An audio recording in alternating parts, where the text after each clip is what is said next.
corazón busco una forma diferente de vivir. Muy buenas tardes, amigos.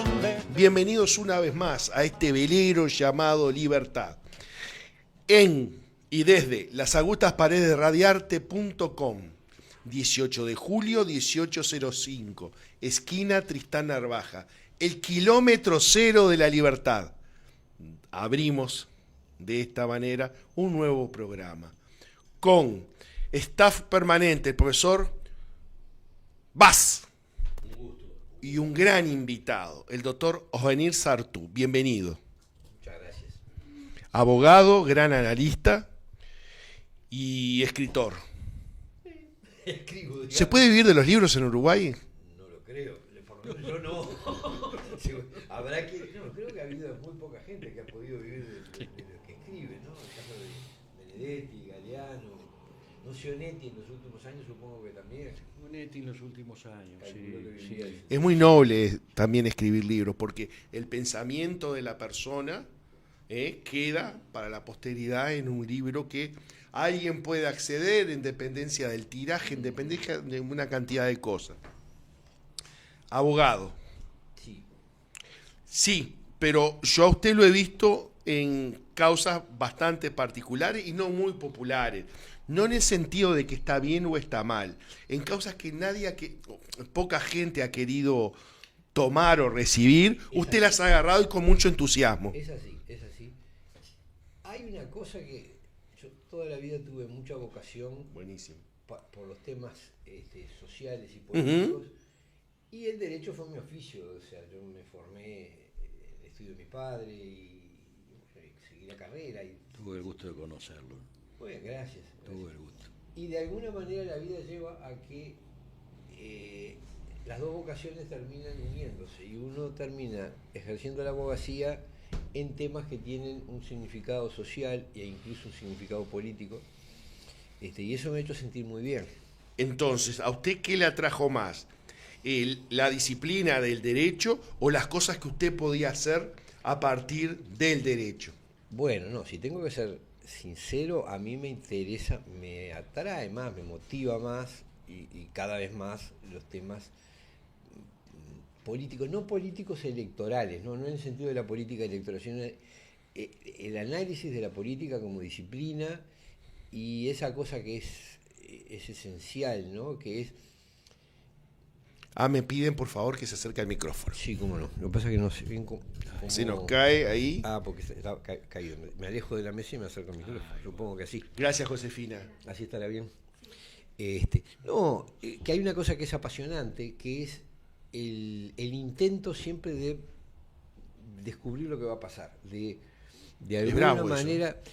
Claro, pero es sustancial a la actividad política, ¿no? Es decir, un buen político es un individuo que intuye, sabe, no piensa en términos de el año que viene o la elección que viene, tiene trata de tener una mirada. Generalmente todas las grandes figuras históricas en el Uruguay y en el mundo son gente que ha tenido la capacidad de prever, de ver hacia dónde van, muchas veces instintivamente, intuitivamente, ¿no? Vislumbrar que la cosa va para allá. Y entonces su discurso de alguna manera empieza a perfilar. Estoy pensando en Valle de Ordóñez, estoy pensando no quiero dar nombres de personas vivas porque es para líos, ¿no? Pero claro, sí, o recientemente fallecidas, porque es para líos. Sí. Le claro, iba a dar un ejemplo. Claro, Luis Alberto Herrera también. Ahora le cuento. Exacto, Herrera también. Son figuras que han tenido una intuición y eso los convierte en grandes conductores y a veces en grandes estadistas, ¿no? Porque el político que define sus posturas en base a las encuestas o leyendo el diario, y bueno, es una cosa que la encuesta es, como decía alguien, es una foto la semana pasada. De la semana pasada, ¿no? Instantánea, pero de la semana pasada. Claro, un poco yo decía, si ¿cómo hacen las encuestas? Llaman por teléfono, ¿no? Entonces, a ver, si lo que va a pasar lo supieran 1000 personas que llaman por teléfono, no habría ninguna ciencia. Es decir, lo que le pueden decir los que hablan por teléfono es porque ya fue o porque ya es demasiado evidente. Entonces, es poco lo que anticipa. Y lamentablemente muchos políticos funcionan así, funcionan en base a las encuestas, al grito de la tribuna, y en realidad el verdadero... ¿Eso es lo que se llama políticamente correcto o es parte? Puede ser una de las cosas, pero yo diría que el políticamente correcto es más bien el que sigue aquellas causas que están bendecidas por... Bien vistas. Bien vistas. No es su caso. No es mi caso. No es mi caso.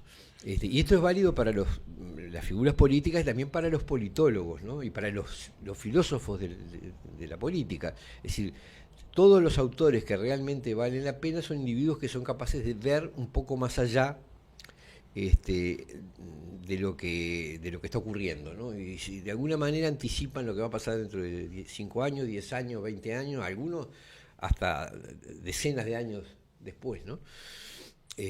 Y bueno, eso a mí me resulta apasionante, intentar eso, no es que uno lo logre así nomás. ¿Y se puede generar? No lo sé, yo creo que se puede aprender, ¿no? O sea, hay elementos, hay mecanismos para...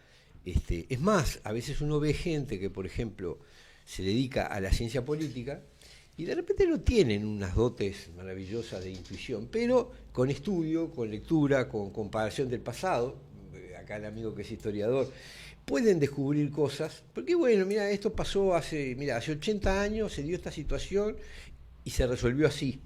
Es altamente probable que acá, cuando se vuelvan a perfilar las cosas, de esa manera surja una solución similar o parecida, ¿no? ¿Los cambios sociales ocurren o se puede generar el cambio social? Es una muy buena pregunta. Yo creo que es muy difícil ir contra las tendencias del tiempo, ¿no? Es decir, uno puede difundir cierta idea, se puede generar situaciones, quien tiene el poder para hacerlo, quien tiene o mucho dinero o mucha capacidad de comunicación o mucha influencia sobre las personas, provocan cambios, ¿no? Es decir, pero tiene que haber algo que es la tendencia del tiempo, ¿no? Uno no puede ir contrapelo de lo que... si a mí se me ocurriera mañana que todos anduviéramos a caballo, bueno, no va a pasar. Por decir algo, ¿no? Medio grotesco, pero la voluntad de imponer cosas es muy difícil. Sí se puede desarrollar, incentivar y acelerar aquello que está latente en la época, ¿no? Eso sí puede pasar. Que una persona o grupos de personas tengan la capacidad de acelerar procesos y de difundirlos. En definitiva, acelerarlos. De acelerar. Sí, yo creo que o de profundizar procesos que ya de alguna manera están latentes, ¿no? Van 4 meses de gobierno del FA. Sí. Creo que todavía estamos como para analizar ese triunfo de noviembre. ¿Cuáles fueron las variables que generaron que el partido del gobierno, la coalición republicana, perdiera las elecciones? Con, si quiere, algunos logros económicos macro, con una aceptación popular del presidente excelente por encima de los guarismos tradicionales. Ahí me parece que hay varias cosas que juegan, ¿no? Seguramente. Hay una que me parece que le costó mucho a la coalición y le había costado mucho al Frente Amplio en el periodo anterior, que es la corrupción. Son demasiados episodios de corrupción, demasiado evidente que había corrupción, y eso de alguna manera trae un castigo. Y pasó lo mismo con el gobierno anterior. El Frente Amplio perdió todo el episodio de Sendic, todo aquello generó toda una sensación de inseguridad, de inestabilidad, de falta de confianza, que para mí le costó mucho las elecciones. ¿Fue una corrupción a nivel estatal o fue a partir de algunas personas que estaban en el gobierno? Yo creo que el Uruguay tiene ahora una corrupción sistémica ya. Que trasciende los partidos. Trasciende los partidos, comprende parte del aparato del Estado, comprende el mundo empresarial. ¿Es una hipertrofia de lo que siempre pasó o es un fenómeno nuevo? Yo creo que tiene cosas que siempre pasaron, Es decir, El amiguismo. El amiguismo, el favor político. La tarjeta. La influencia, el peso de la plata, los apellidos, la trayectoria, todas esas cosas. Pero tiene un componente nuevo que es la influencia de las corporaciones transnacionales. Ese es un fenómeno que no existía en el Uruguay antes. Uno estaba acostumbrado a que los poderosos eran un estanciero, algún empresario. Hoy no, hoy acá la verdadera influencia, el verdadero poder sobre el aparato del Estado lo tienen los gerentes de las corporaciones, llámese UPM, Montes del Plata, Cato Natí o cualquiera de estas, que son las que logran cosas que ninguna empresa uruguaya consigue, desde exoneraciones tributarias, inversiones públicas que los benefician directamente, ¿no? O sea, a ver, si yo quisiera que me hicieran un tren de la puerta de mi casa hasta la puerta del estudio, no te lo se reiría el Uruguay entero, ¿no? De mí. No te lo haces, no, mire. Bueno, lo anotamos y cuando se pueda. Sí, para empezar. Lo más notorio de este pueblo, y perdón que lo interrumpa, es que yo creo que habría que hacer una estadística. Primero le fabrican la locura, lo tratan de loco, empieza el rum. Está todo tan disgregada la sociedad por esta porquería. Por la cual le decretan la locura a cualquiera que no piense como uno. Exacto. Lo primero, está loco. Jovenir, disruptivo totalmente con el tema vacunas. Ah, sí. Bueno, yo tuve primero tuve la percepción de que el discurso que se hacía con respecto a la pandemia era falso. ¿Por qué? Bueno, porque tenía una cantidad de inconsecuencias, de cosas contradictorias, ¿no? Es decir, cuando uno le decían que podía estar en un bar sentado, pero si se paraba se tenía que poner tapabocas, y que tenía que ducharse y no sé cuánto para volver a la casa, pero resulta que andaba en el ómnibus y no pasaba nada, ya todo el mundo... Cerraron los gimnasios y abrían los bares. Abrían los bares, siguió trabajando en la construcción, porque había que cumplir el contrato de UPM, no cerraron, sino no suspendieron las obras, eran cosas muy raras. Después supimos que entraba gente al país, contratados, trabajadores extranjeros que entraban al país, como perico por su casa, cuando se suponía que estaban las fronteras cerradas. Era todo muy inconsistente. Inconsistente, sí, más que inconsistente. nada. Y después yo veía, bueno, empecé a ver... Pero esa es esa parte, tu parte, ¿cómo entrabas en el tema ese? Entré viendo esas cosas. Empecé viendo esas cosas. Empecé a ver en el mundo cosas que me llamaron muchísimo la atención. Por ejemplo, en Madrid, ahí creo que es por el Prado, hay un edificio, yo estuve ahí, que es todo de cristal, una construcción. En ese lugar fueron a poner cadáveres. Yo dije, esto no puede ser. Ningún gobierno exhibe, en un momento de crisis, exhibe las muertes. Más bien trata de minimizarlo, de evitar el pánico. Acá se estimulaba el pánico. Sí. Los gobiernos diciendo, y las organizaciones sanitarias diciendo que era una terrible, que iba a provocar cientos de miles de muertes, que En Italia y en España hicieron exhibiciones, ¿no? Los camiones del ejército cargando supuestos cadáveres, reales o supuestos, no sé, pero los exhibían. Yo dije, pero esto no puede ser real. Ningún gobierno reacciona así. Es decir, cualquier persona, más un capitán de barco, una maestra de escuela, ante una situación crítica, lo primero que pide es calma, ¿no? Es decir, no se enloquezcan, vamos a seguir pasos discretos, no se pongan locos, tranquilidad, y vamos a seguir los criterios más adecuados. Acá era todo lo contrario, eran todas las autoridades diciendo, esto es terrible, lo que se viene a explotar, va a haber que hacer esto, va a haber que hacer lo otro, generando miedo. Yo dije, esto no es real. Ninguna autoridad reacciona de esa manera cuando tiene que ser responsable. Un terrorismo desde el Estado. Claro. Imagínense un capitán de barco, ¿no? Yo lo pensaba ese ejemplo. Un tipo del barco, viene una tormenta, la cosa se pone brava.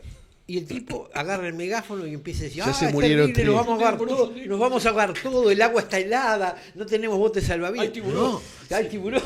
No, el tiburón va a decir, tranquilícense, esperen abajo, ya los vamos a ir desembarcando. Sea verdad o no sea verdad. O decir que todos los barcos de la vuelta se están hundiendo. Claro, y acá el mensaje era el contrario, entonces era el capitán suicida, ¿no? Así, da el mensaje de que se enloquezca todo el mundo. Bueno, eso no lo hace ninguna persona que tiene que ejercer autoridad y que tiene la responsabilidad de minimizar los daños y de tomar las medidas más sensatas. Todo eso me empezó a sonar muy falso. Esa primera cosa. Y después se cerró la cosa para mí con el tema de las vacunas. Hay un dato más que es cómo se hacían, cómo se detectaban los supuestos infectados, que era con la prueba esa, el hisopo ese nasal, el test ese que su propio autor había dicho que no servía para detectar infecciones presentes. Entonces, porque lo que hace es ampliar los rastros que encuentra el organismo, pero no puede detectar el estado real del organismo en ese momento. Entonces, cuando vi todo eso, después vi que iban a hisopar a la gente en los CTI y aparecían como muertos gente que venía, esto no me lo contó nadie, lo vi, gente fue declarada muerta por COVID, gente con balazos, gente con cánceres terminales. ¿Acá en Uruguay? Acá en Uruguay, sí, acá en Uruguay. Un caso fantástico de una persona con herida de bala en la cabeza y le hisoparon y le decían que tenía COVID. ¿Puedo agregar un ejemplo de jardinera? ¿Cómo no? Ni siquiera es escolar. Vi un video, nadie lo ha desmentido, de un periodista español. Dijo, muy sencillo, comparemos los 2 años previos a la pandemia con los que han muerto por influenza en España. Los años que duró la pandemia no aparecen estadísticas de muertos por influenza. Totalmente, es así. Es así. Es de jardinera. Sí, es así. Ojo a la pala. Es muy básico. Y tuvimos un tema además, que es que en el año 2020 murió menos gente que nunca en el Uruguay. O sea, fue el año con menos muertes de las que nunca había habido. Bueno, ahí aparecen las estadísticas calificadas, o sea, hay determinadas estadísticas que las veías todo el día y había otras estadísticas que te costaba llegar. Por ejemplo, los países que no hicieron nada. Por ejemplo, Estados Unidos y Bielorrusia. 2 países, por ejemplo. Nicaragua también, pero para las muestras enorme. No tanto grande Bielorrusia, pero sí Estados Unidos. Llegar a la cantidad de muertos que había tenido Estados Unidos en el año de pandemia y en el año anterior costaba. Internet no es tan libre como uno piensa. Internet no se hizo para liberar. Tiene unos canales barrados para que todos nos desarrollemos. Pero la intención de Internet no es esa. No, es verdad. Y costaba encontrar determinadas estadísticas y ni qué decir poderlas difundir. O sea, estos son temas muy difíciles porque te cae encima películas, la ONU, organizaciones no gubernamentales, quedás tipo una hormiguita y un elefante que te pisa. Sí, te aplastan te aplastan, con despiertan el poder. hilaridad también. El análisis no es lo general. Los generales, yo escuché allá, yo considero, de repente nos estamos yendo del tema, el ser humano está alienado. Sí. Es grandísima la cantidad de personas que pueden escuchar en la radio que se derrumbó el Estadio Centenario, tomarse un ómnibus, pasar por la puerta de y que no les llame la atención que está puesto intacto. Y sigue. Y no dice, pero no, para el ómnibus. Se baja, mire, lo toque. ¿Cómo es que en la radio salió esto otro? Pero hoy en día, frente al estadio construido, mucha gente de esa te va a decir, pero si se cayó. Entonces, ese tema es complejo y en esta situación que hay tanta bibliografía de un lado, tantos medios de un lado, es complejo. Es complejo salir y perdurar en el trabajo y en la difusión. Hay una cosa que tú tenés mucha razón, y es que, y creo que es de alguna manera lo que estás aludiendo, es que nosotros no estamos viviendo en el mundo real. Es decir, nosotros estamos inmersos en una burbuja de versiones que se fabrican a través de los medios de comunicación y a través de las redes sociales, ¿no?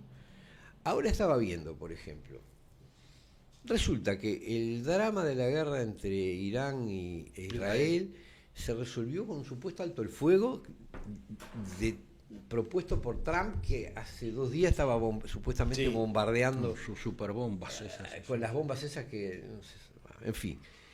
Ahora resulta que hay un alto el fuego y los dos se proclaman ganadores y yo digo, pero no tenemos percepción de que esto es un montaje de algo, es decir, Hay cosas que huelen mal. bueno, Los iraníes les pero avisaron huele a dónde iban irrealidad, a o sea, matar. porque ninguna guerra se resuelve así con Es como llamar a un banco y decirle, mire que lo voy a asaltar dentro de una hora.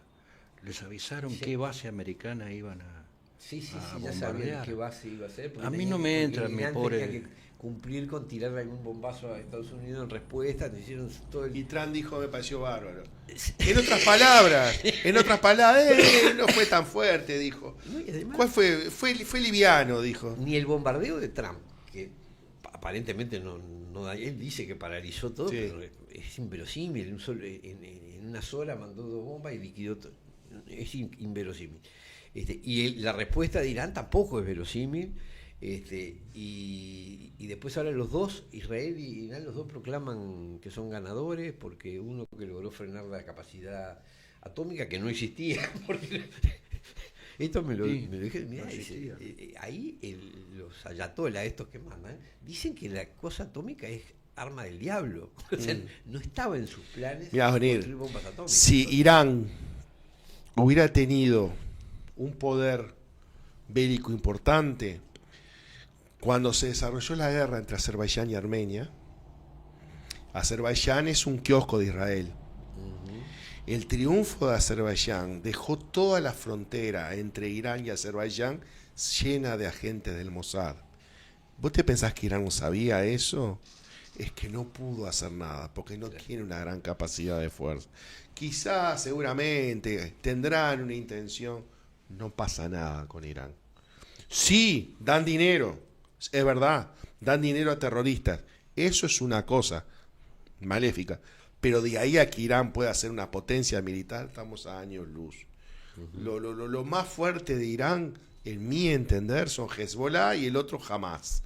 Y ahí con los hutis en Yemen digo, no, los hutis son en África, en Yemen. Es eso Irán, 20 fascinerosos poniendo una bomba.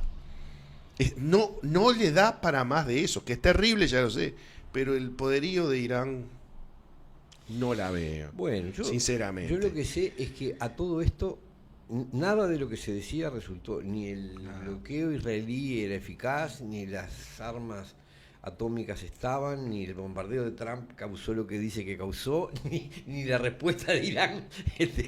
Todo parece haber sido como casi un montaje de Hay una película muy buena de eso, ¿sabías? No. Con Dustin Hoffman. ¿cuál? Es una película sobre, eligen ellos, ellos necesitan, el Pentágono necesitaba aprobar una gran fabricación de armas, que si bien son ellos los que pagan, toda la industria se mueve, y la industria colateral, y arman como pueden un montaje de una guerra con Albania.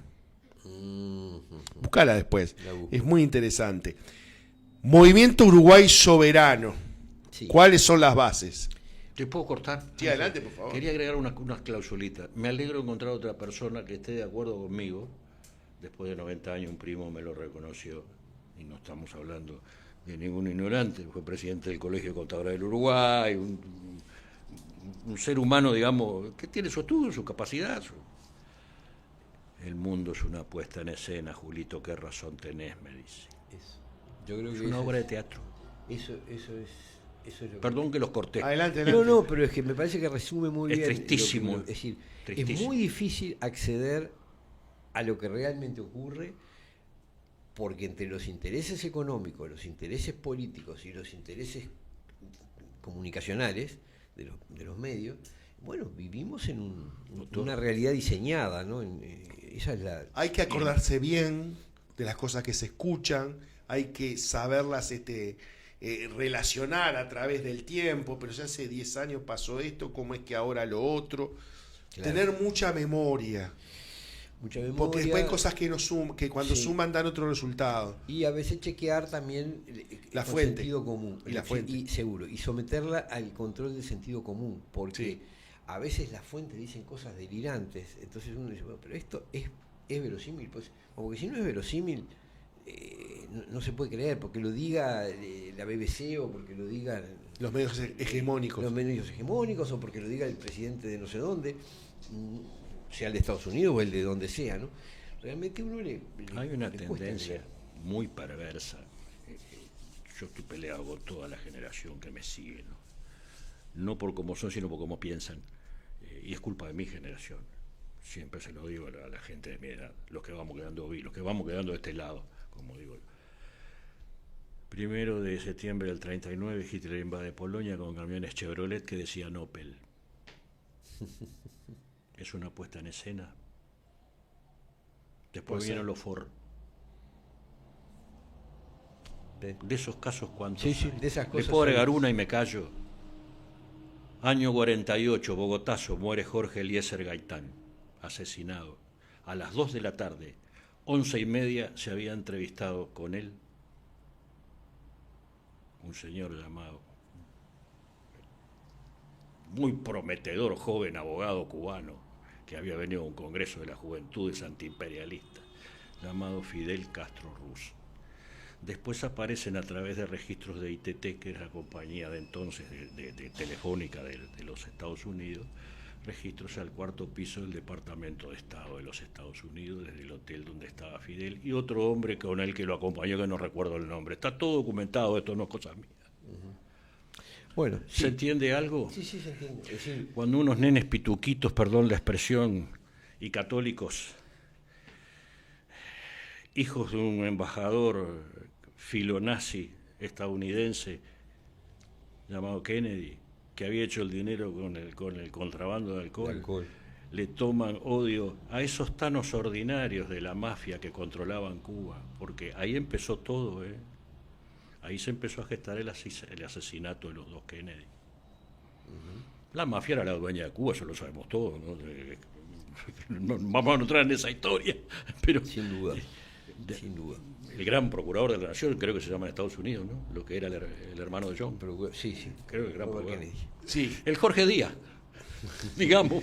Ese movimiento, Uruguay Soberano, ¿en qué está? ¿Y hacia dónde va? Bueno, mira, Uruguay Soberano viene desde el año 2018, es una respuesta de alguna manera fue motivado por el surgimiento del contrato ROW-UPM, que nos pareció realmente leonino. Y bueno, después nos dimos cuenta que ahí no terminaba la cosa, que venían muchos otros contratos secretos. Es decir, es esto de quiénes son los verdaderos poderosos en el Uruguay, que hoy no son ni los estancieros ni los industriales, son las empresas transnacionales. Y Uruguay Soberano lo que plantea es la necesidad de recuperar el control de la gestión de nuestros recursos naturales. O sea, nuestra soberanía sobre el territorio. ¿Por qué? Porque nos están saqueando, porque nos están vaciando, es decir, estamos pagando casi 500 millones de dólares por día, casi 500 mil dólares por día. Es mucho igual. No es muchísima plata, por el ferrocarril, por el servicio de la deuda del ferrocarril y la devolución de capital. A cambio de 400 empleos. A cambio de, con suerte, 400 con empleos. Suerte, sí. Exactamente. Estamos endeudados hasta las orejas como país, estamos cada vez más endeudados. Cada vez nos dicen que una empresa de estas, un contrato con una de estas empresas, representa un aumento del PBI, que nos va a generar fuente de trabajo, que nos va a generar esto y lo otro. Y resulta que cada año que pasa debemos más dinero. Es decir, vivimos a crédito. Y cada nueva inversión de esta, en vez de mejorar la situación, nos agrega deuda, porque hay que contraer deuda para cumplir lo que se le compromete a las empresas. Después se les exonera de impuestos, se les entrega zona franca, se les entrega un puerto. Bueno, es un desastre como gestión del país. Y el planteo nuestro es ese, es que más allá de que uno vote a este, al otro, o sea de izquierda o de derecha, hay una realidad, y es que el país está siendo gestionado en beneficio de empresas transnacionales, con consecuencias además muy locas, ¿no? Por ejemplo, que nosotros estamos transformando tierras productivas de alimentos, que es lo que hemos tenido toda la vida, lo estamos transformando en productoras de una pasta de celulosa para hacer papel higiénico y envolturas de paquetes, porque es eso lo que hacen con la celulosa.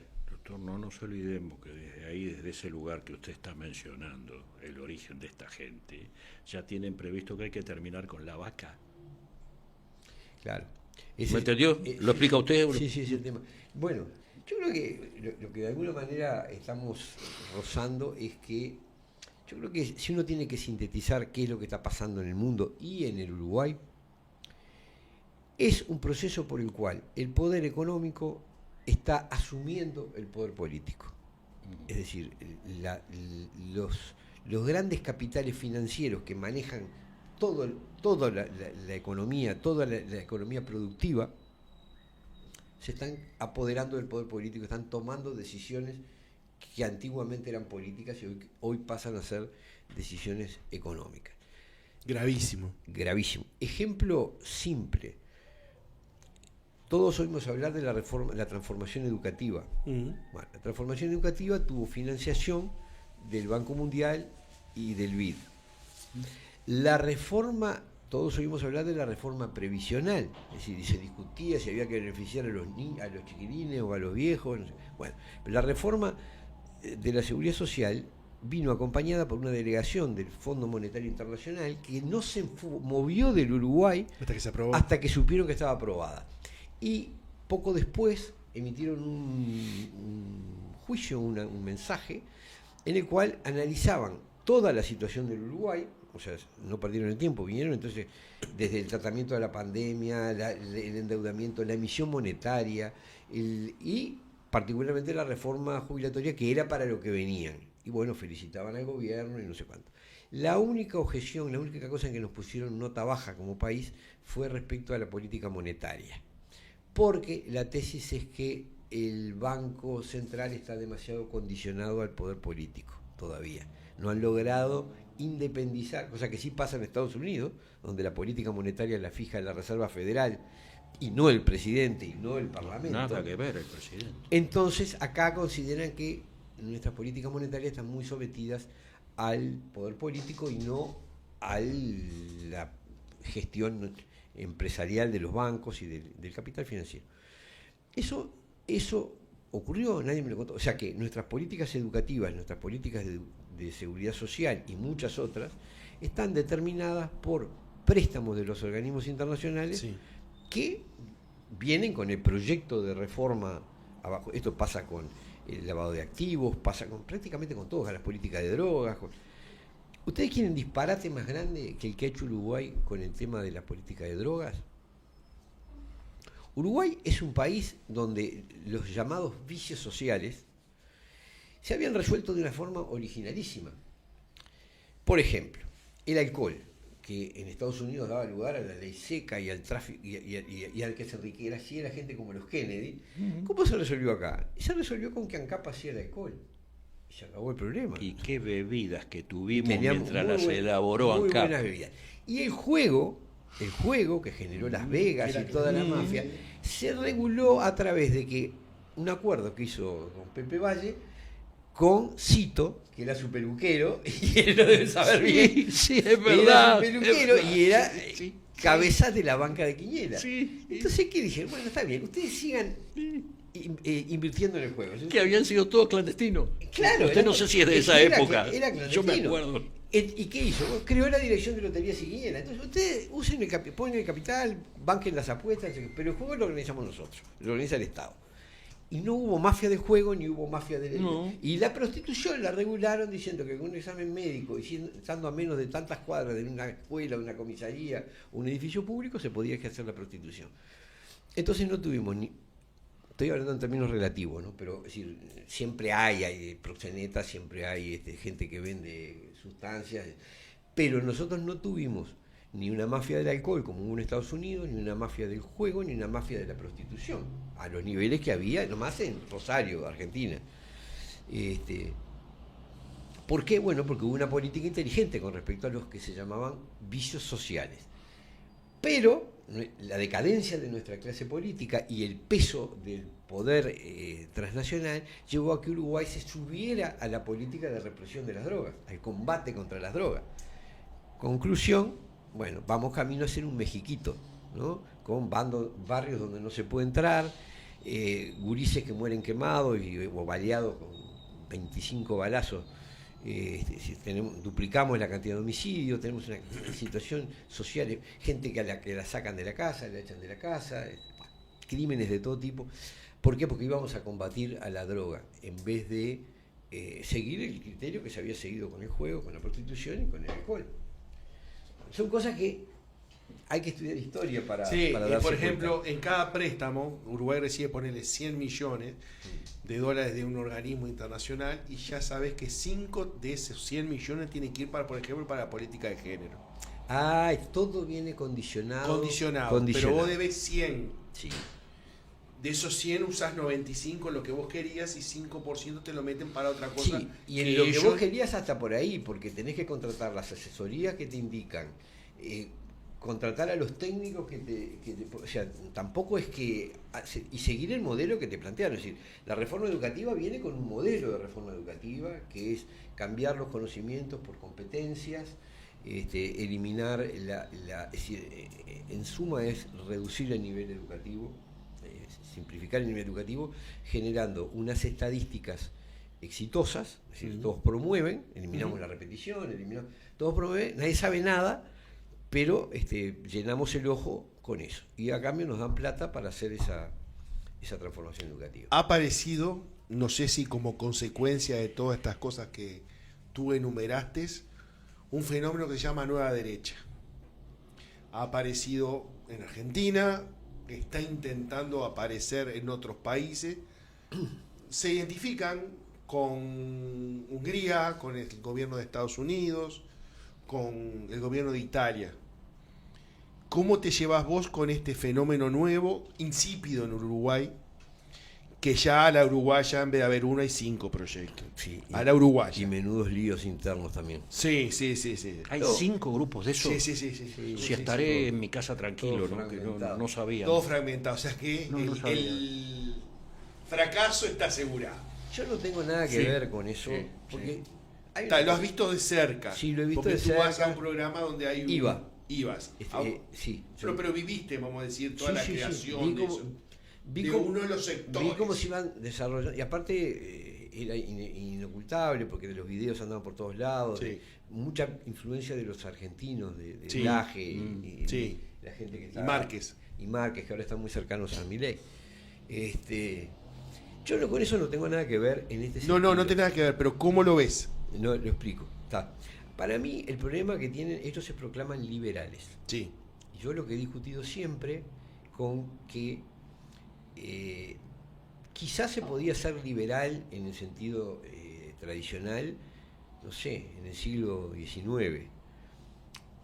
Hoy, si no hay un Estado que controle la gestión de los recursos, sencillamente nos comen las empresas megapoderosas del mundo. Entonces, no existe esa idea de la libre competencia. ¿Qué libre competencia puedo hacer yo con quién? ¿Con UPM? ¿Con quién voy a competir? ¿Con Pfizer? ¿Con quién puedo competir? Es impensable. Es decir, en cualquier área, miren nomás sin ir más lejos los supermercados, ¿no? Los almacenes, todo el que era el libre emprendedor que ponía su bolichito, y lo van comiendo y aparecen primero las grandes superficies, después las grandes superficies abren sucursales y pequeños mercados para la compra de pequeño alcance, ¿no? Me olvidé la Coca-Cola. 24 horas. Exacto, se me antojó un chocolate. Eso el almacén tradicional no tiene. Pero es que ya más difícil. Casi ni quedan. Y claro, son más tentadores porque tienen más marcas, porque tienen esto. Aparte mantiene la bajada de precio. Claro, además el que es un almacenero que trabaja por él y su familia, no pueden estar 24 horas atendiendo y capaz que no pueden financiar. Si la franquicia de las grandes superficies está en el marco de una política general. Claro. De precios, de marketing, de todo. Claro. Entonces, ¿cuál es la posibilidad de libre competencia? Y es muy escasa. Muy escasa. Puede quedar todavía algún pequeño margen, cosa barrial, pero vienen e instalan un quinco y se come, funde. Aparte, como tienen muchísimo capital, pueden vender a precios más bajos, pueden ofrecer hacer ofertas más tentadoras. Hay otra economía de escala para la compra, Otra escala. que no la tiene el almacenero del barrio. Cuando uno ve, me ha tocado verlo, cómo fijan los precios a sus proveedores las grandes superficies, es la cosa más cruda, ¿no? Porque le conocen perfectamente los costos, entonces le calculan un mínimo margen de ganancia para que el tipo pueda sobrevivir y le exigen, ¿no? Y le exigen. Entonces cuando quieren abrir un nuevo local, le piden mercadería, tiene que proveerles de mercadería gratis para abrir el nuevo local. Es muy dura el tratamiento que le dan las grandes superficies al productor, al empresario uruguayo que quiere producir queso, vino, jugo de fruta, lo que sea, ¿no? Sí, ¿Por qué? Porque el precio lo fijan, no son tomadores de precios, son fijadores de precios. Y están en todos los rubros. Y están en prácticamente todos los rubros. Fíjate que Decathlon comenzó vendiendo ropa deportiva. Al masificarse, generó condiciones para ellos fabricar la ropa que venden. Y la ropa de Decathlon es muy buena, es barata, porque vende en el mundo entero. Claro. Decathlon no te vende ninguna marca que no sea de ellos. Claro. Por eso voy a lo que iba con respecto a tu pregunta, Sí. que es muy oportuna. Yo creo que el problema de esta gente es que consciente o inconscientemente están adoptando un modelo político. Lo que les molesta es el Estado. Entonces, El Estado molesta. sí, yo entiendo, a todos nos molesta pagar impuestos. No pagar muchos impuestos. Ahora también hay un problema, es que cuando no tenés ningún Estado, las reglas las fija absolutamente el mercado. Sí, y un mercado absolutamente digitado por quienes tienen el poder, porque no hay igualdad de posibilidades de competencia. Y si no, veamos los países donde no hay prácticamente Estado, son estados fallidos. Haití, chao, sencillamente vienen los intereses extranjeros, le colocan soldados, le hacen y manejan lo que sea. Y África, buena parte de África es así, no tienen autoridad estatal, entonces vienen ¿Qué opina de regular el empleo? de regular el empleo. ¿En qué sentido? En cuanto al salario. Bueno, yo creo que ahí hay un problema. Para hablar de esto en serio, yo no puedo sacarme de la cabeza. Hoy decía, el poder económico está tomando el poder político. Y en buena medida lo puede hacer porque la tecnología es la clave. ¿Está? Es decir, una enorme acumulación de capital y una capacidad tecnológica brutal que lleva a que el trabajo hoy no sea imprescindible. El trabajo humano, ya vi, ahora Tesla lanzó un taxi sin chofer. Es decir, la posibilidad tecnológica está de eliminar a todos los conductores. Ya hemos visto eliminar a los cajeros, a los carteros, ahora a los porteros de los edificios. Bueno, prácticamente los cirujanos, las máquinas las hacen, hacen las operaciones con un rigor y una precisión. Ya han hecho experimentos, yo soy abogado, han hecho experimentos con defensa en juicio por parte de computadoras y sostienen que ganan más juicios que los abogados humanos. Bueno, porque tiene una capacidad de almacenar información y de asociar un caso con otro y de tomar ejemplos. Y la información. Es brutal. Los antecedentes te aparecen al claro, segundo. Son miles de lo que uno le llevaría una vida a estudiarlo, lo tienen ahí. Sí. Entonces, uno siempre anda chapuceando con lo que tiene a su alcance. Bueno, estos tienen al alcance todo lo que hay. Podrán no tener alguna idea brillante que se le puede ocurrir al humano en tal o cual cosa, pero en la masa, en el volumen de trabajo, en la mayor parte es trabajo mecánico que requiere ejecución e información. Y eso las máquinas lo tienen. Entonces, ¿cuál es el verdadero problema que nos enfrentamos? Y esa es la desaparición del trabajo humano, ¿no? A que, por lo menos a que pierda enormemente peso en la vida social. Es decir, todo lo que nosotros conocimos propio de la sociedad industrial, el alto consumo, la integración de cada vez más sectores sociales porque el mercado los iba integrando, el surgimiento de los sindicatos, los partidos democráticos, porque ¿qué pasaba? Toda la población era necesaria para el sistema económico, entonces había que integrarlos en la educación, con la política, con el trabajo, con todo eso se integraba. Si el trabajo no es necesario, ¿Cuánto creen que va a durar la vida democrática, el sindicalismo, los partidos inclusivos, la libertad de expresión, la enseñanza más o menos formativa? ¿Por qué se está reduciendo la enseñanza a una caricatura? Porque ya no se necesitan trabajadores calificados, ya no van a necesitar tanta cantidad de gente, de mano de obra. ¿Seguís recomendando ver la serie La Valla? La Valla. Me pareció buena, sobre todo en la época de la pandemia, fue como verse reflejado en lo que se estaba viviendo, ¿no? Juvenil, vuelva pronto. Bueno, muchas gracias. Un placer. Muchas gracias por todo. Muy grata la entrevista. Sí. Como que me tiramos gustó alguna mucho, punta y nos faltó. Siempre Pero hay podemos cosa para hablar. ampliar seguramente. Con Muchas gracias. Con muchísimo gusto. Bueno, amigos, un programa muy interesante. Les deseo un buen retorno a casa y un feliz descanso. Hasta el martes que viene.